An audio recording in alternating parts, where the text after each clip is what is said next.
ना झुके वो जुल्म के आगे, ना डोला उनका विश्वास था। मौत खड़ी थी सामने, पर लबों पर गुरु का जयकारा खास था। दीवारें छोटी पड़ गई उनके हौसलों के सामने। वो गुरु गोबिंद सिंह के लाल थे, जिनका रुतबा सबसे ऊंचा और महान था। दिसंबर का यह आखिरी हफ्ता, जब पूरी दुनिया चकाचौंध रोशनी और विदेशी त्योहारों के जश्न में डूबी होती है, क्या आप जानते हैं कि ठीक इसी समय आज से 300 साल पहले भारत की मिट्टी में कौन सा इतिहास रचा जा रहा था? 20 से 27 दिसंबर का यह ऐसा समा था जब दशमेश पिता गुरु गोबिंद सिंह जी ने देश और धर्म की रक्षा के लिए अपना पूरा परिवार वार दिया। इन्हीं बर्फीली रातों में गुरु जी के 4 लाल, जिनकी उम्र महज 6, 9, 14 और 17 साल की थी, हंसते हंसते मौत की आगोश में सो गए, पर अपना धर्म नहीं बदला। ये देश की बदकिस्मती है कि हमें स्कूलों की किताबों में आज भी अत्याचारी मुगलों की महानता पढ़ाई जाती है, जिन्होंने इस देश पर इतने जुल्म किए, लेकिन उन साहिबजादों की शौर्य गाथा को पन्नों से गायब कर दिया गया है। हमें औरंगजेब, शाहजहां और जहांगीर के किस्से सुनाए जाते हैं, पर साहिबजादा जोरावर सिंह जी और साहिबजादा फतेह सिंह जी के अटल हौसले की बात नहीं की गई, जिन्होंने औरंगजेब के हर लालच को ठुकराकर दीवार में जिंदा चिनवाए जाना कबूल किया। आज वीर बाल दिवस पर हम याद करेंगे सरहद की उन दीवारों को, ठंडे बुर्ज की उन बर्फीली रातों को और उन 2 नन्हे फरिश्तों को, जिनका कद मुगलों से कहीं ज्यादा बड़ा था।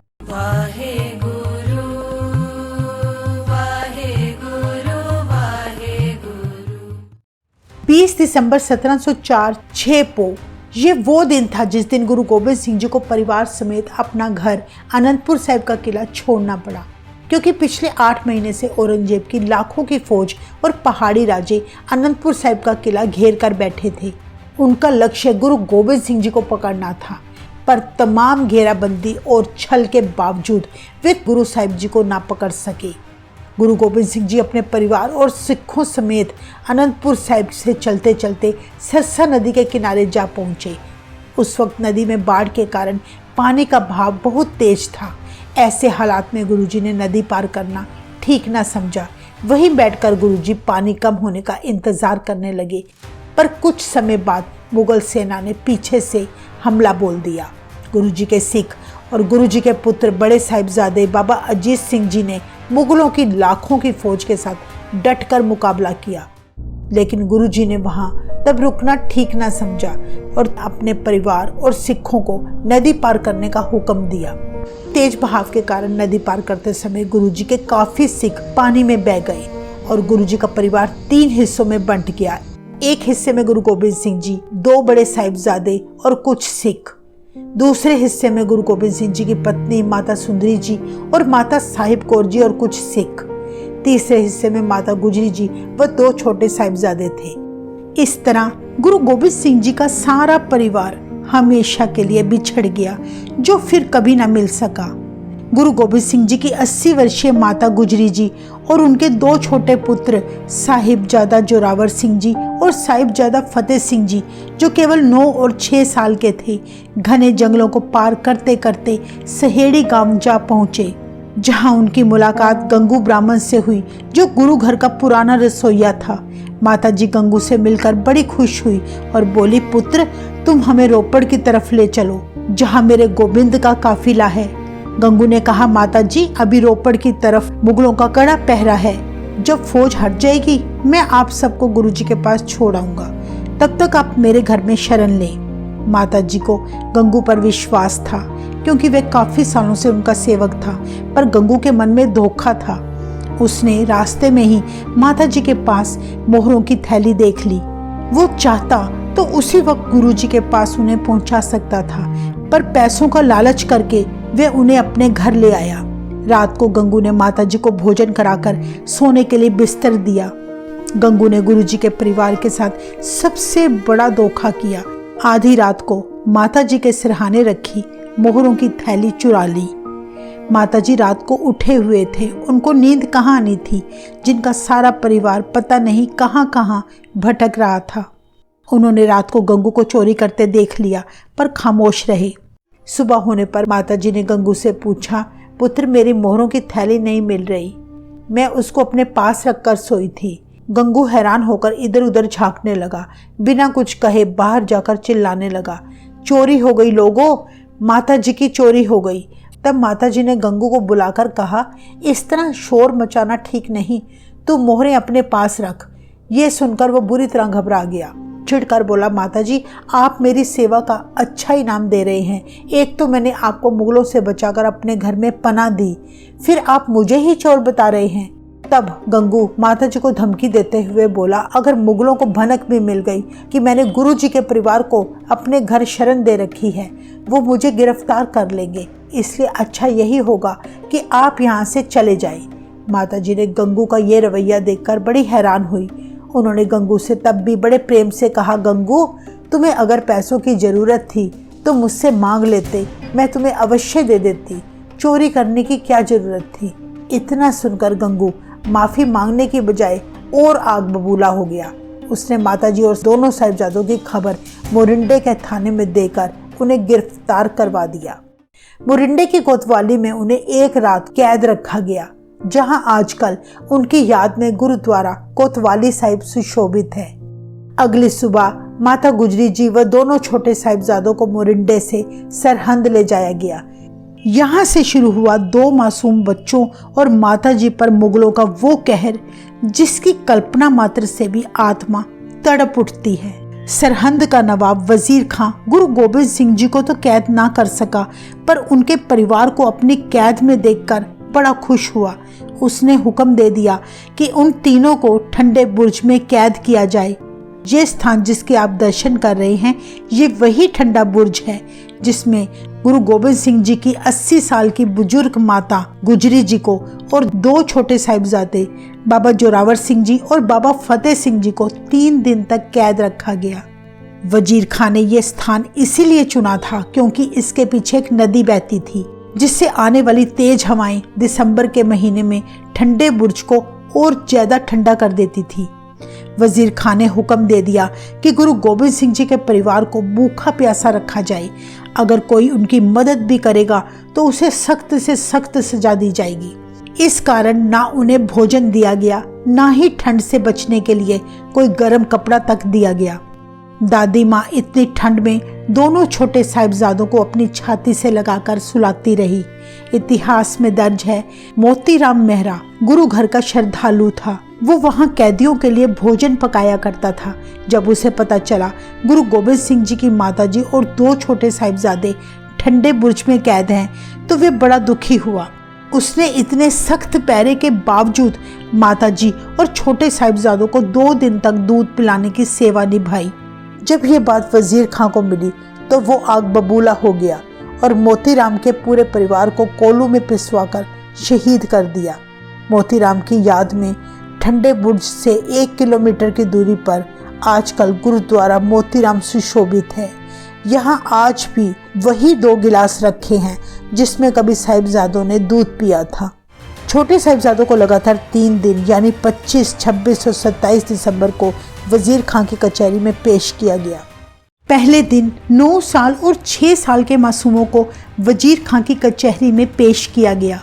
वहां पहुंचते ही साहिबजादों ने फतेह बुलाई। वाहेगुरु जी का खालसा, वाहेगुरु जी की फतेह। इतिहास में दर्ज है, तब सुच्चानंद हैरान हो गया और वो बोला, बच्चों पहले नवाब को सलाम करो, माथा टेको।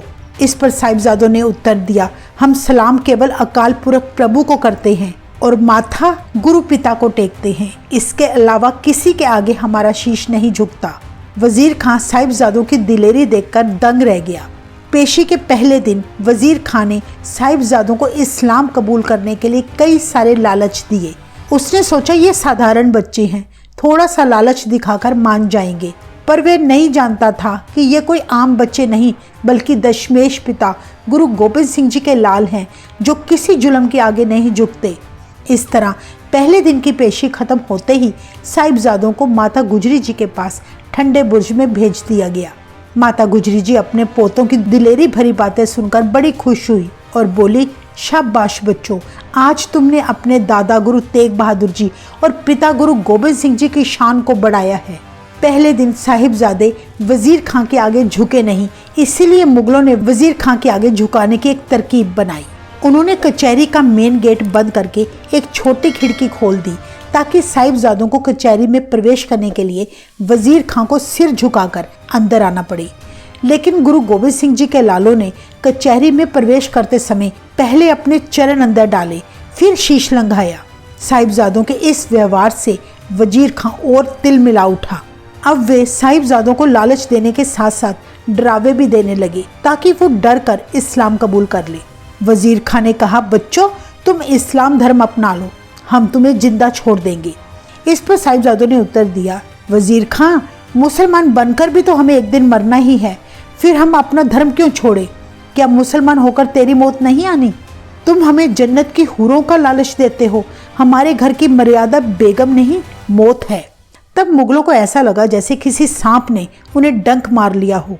वजीर खां बोला, तुम अभी बहुत छोटे हो, फूलों के जैसे हो, मैं जैसे जैसे तुम पर तरस करता हूँ तुम और अकड़ते जा रहे हो। अगर तुम इस्लाम कबूल नहीं करोगे तो मैं तुम्हें मरवा दूंगा। बच्चों पर होता अत्याचार देखकर तब मलेर कोटला का खान वजीर खां से बोला, कुछ तो खुदा का खौफ करो, कुरान की किस आयत में लिखा है कि बच्चों का कत्ल करो? तुम्हें खुदा बहुत खौफनाक सजाएं देगा, तुम कहर कर रहे हो। ये सुनकर वजीर खां थोड़ा घबरा गया, उसको लगा कि सच में वो कोई गुनाह करने जा रहा है। वजीर खां का दिल पिघलता देख तब दीवान सुचनंद बोला, ये तो सांप के बच्चे हैं, इन पर रहम कैसा, इन्होंने आपकी बेअदबी की है, अब इन्हें जीवित रखना ठीक नहीं। वजीर खां ने फिर साहिबजादों को डराने के लिए झूठ बोला, तुम्हारे पिता गुरु गोबिंद सिंह जी और दोनों बड़े भाई हमारे सैनिकों के हाथों मारे जा चुके हैं, इस जहान में अब तुम्हारा कोई नहीं बचा, इसलिए बच्चों तुम इस्लाम स्वीकार कर लो, तभी तुम्हारी जान बख्शी जाएगी। तब 9 साल के बाबा जोरावर सिंह जी बोले, वजीर खां अगर तू हमें जिंदा छोड़ भी देगा तब हम गुरु पिता का काम संभालेंगे, हम अमृत छकाकर लाखों सिंह तैयार करेंगे, तेरे जैसे अत्याचारियों को कोलू में पीसेंगे ताकि दुनिया से अत्याचारियों का सफाया हो सके, तेरे जुल्मों के विरुद्ध तलवार उठाकर तेरी शाही फौज को ध्वस्त कर देंगे। साहिबजादे के मुख से ऐसे तीखे वचन सुनकर कचहरी में तब सन्नाटा छा गया, जैसे मुगलों के हलक से उनकी जुबान खींच ली हो। कुछ देर बाद वजीर खां उठा और हुक्म दे डाला, इन काफिरों को मेरी आंखों से दूर ले जाओ और इन्हें जिंदा दीवार में चिनवा दो। तीसरे दिन वजीर खां के सिपाही ठंडे बुर्ज में सुबह के समय दोनों छोटे साहिबजादों को लेने आ गए। तब माता गुजरी जी ने अपने दोनों बच्चों का माथा चूमकर कहा, उठो मेरे शेर बच्चों। माता जी ने बड़ी सहजता और प्रेम के साथ छोटे साहिबजादों को जाने के लिए तैयार किया, उनको छोटी छोटी दस्तारें पहनाई। बच्चों ने पूछा, दादी माँ आज आपने हमें नए चोले पहनाए हैं, बड़े शौक से आपने हमारे शीश पर दस्तार भी सजाई है और कलगी भी सजाई है, क्या बात है दादी माँ? अल्लाह यार खां माता गुजरी जी के बोल इस प्रकार लिखते हैं, जाने से पहले आओ गले से लगा तो लूं, केसों को कंगी कर दूं जरा, मुंह धुला तो लूं, प्यारे सिरों पर नन्ही सी कलगी सजा तो लूं, मरने से पहले तुमको मैं दूल्हा बना तो लूं। माता जी बोले, बच्चों जब शादी का समा आता है दूल्हे ने घोड़े चढ़ना होता है तो तैयारी ऐसे ही की जाती है। तुमने आज मौत के साथ ब्याने जाना है मेरे बच्चों, तैयारी पूरी चाहिए, सो हिम्मत ना हारना, अब दादे वाला समा आ गया है तुम्हारे पर। बच्चे दादी से बोले, माँ अगर दादे वाला वक्त आया है तो खबर भी दादा गुरु तेग बहादुर जी वाली आएगी। फिर बाबा जोरावर सिंह जी और बाबा फतेह सिंह जी अपनी दादी के चरण छूकर सिपाहियों के साथ चलने लगे। दादी ने अपने साहिबजादों का माथा चूमा और उन्हें भेज दिया। कचहरी में पहुंचते ही वजीर खां के सिपाहियों ने साहिबजादों के छोटे छोटे पैरों में जंजीरें डाल दी। आखिरी बार उनसे पूछा गया, दीने इस्लाम में आ जाओ, गद्दी तख्तो ताज सारे जहान के सुख तुम्हें मिलेंगे, क्या मिला तुम्हें सिक्खी में दुखों के अलावा? साहिबजादों ने उत्तर दिया, वजीर खां तुम्हें तुम्हारा धर्म प्यारा और हमें हमारा धर्म प्यारा, सिख बनना हमने नहीं चुना, हमें तो खुद खुदा ने सिखों में पैदा किया है। वे बोले, ठीक है फिर मरने के लिए तैयार हो जाओ। दोनों साहिबजादों को नींवों में खड़ा करके चारों तरफ से जल्लाद दीवार खड़ी करने लगे और जब दीवार साहिबजादों के घुटने तक आई, उन मासूमों के घुटने दीवार में अटक रहे थे। जैसे ही जल्लाद दीवार सीधी खड़ी करने के लिए ईंट तोड़कर लगाने लगा, तब साहिबजादों ने कहा, देखो कहीं घुटनों के कारण दीवार ना टेढ़ी बन जाए। ये दीवार तो सिख इतिहास में जुगों जुगों तक अटल रहेगी। इस दीवार में जरा संभल कर ईंटें लगाना। कहते हैं तब जल्लादों ने दीवार सीधी बनाने की खातिर साहिबजादों के घुटनों को छील दिया।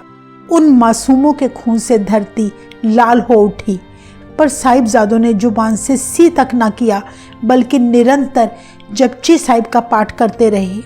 अब दीवार साहिबजादों की छाती तक आ गई। वजीर खां बोला, तुम पल में मिटने वाले हो, अभी भी समय है, इस्लाम कबूल कर लो। इस पर बाबा जोरावर सिंह जी और बाबा फतेह सिंह जी ने कहा, हम जान देकर औरों की जानें बचा चले, सिक्खी की नींव हम सरों पर उठा चले। वजीर खां, तुम्हें क्या लगता है हम नींवों में खुद को चिनवाकर कोई घाटे वाला सौदा कर चले हैं? नहीं वजीर खां, हम सिक्खी के बनते महल की नींवों में अपना सिर देकर महल को इतना पक्का कर चले हैं कि रहती दुनिया तक सिक्खी का महल गिरेगा नहीं। अब दीवार साहिबजादों के माथे तक पहुंच गई। दोनों साहिबजादे ईंटों में चिनवा दिए गए। सांस घुट गया, पर कुदरत को शायद ये मंजूर नहीं था। इतिहास में दर्ज है, अचानक दीवार टूटकर बिखर गई। साहिबजादों की सांसें अभी भी चल रही थी। जल्लादों ने वजीर खां को बताया कि साहिबजादे अभी भी जिंदा हैं। वजीर खां ने हुक्म दिया, इनके शीश कलम कर दो। इतिहास में दर्ज है कि साहिबजादों की छाती पर बैठकर उन मासूमों का सिर धड़ से जुदा करके शहीद कर दिया गया। ऐसा कहर देखकर चारों तरफ हाहाकार मच गई। सरहंद की गलियां हाय हाय कर उठी। उसी दिन जब ठंडे बुर्ज में माता गुजरी जी को अपने साहिबजादों की खबर मिली, उन्होंने तेरा पाना मीठा लागे कहकर अपने प्राण त्याग दिए और सचखंड चले गए। तो ये थी गुरु गोबिंद सिंह जी के दो छोटे साहिबजादों और माता गुजरी जी की अद्वितीय शहादत। आपसे विनती है कि आप इस वीडियो को ज्यादा से ज्यादा शेयर करें, ताकि सिख इतिहास के बारे में सबको पता चल सके। वाहिगुरु जी का खालसा, वाहिगुरु जी की फतेह।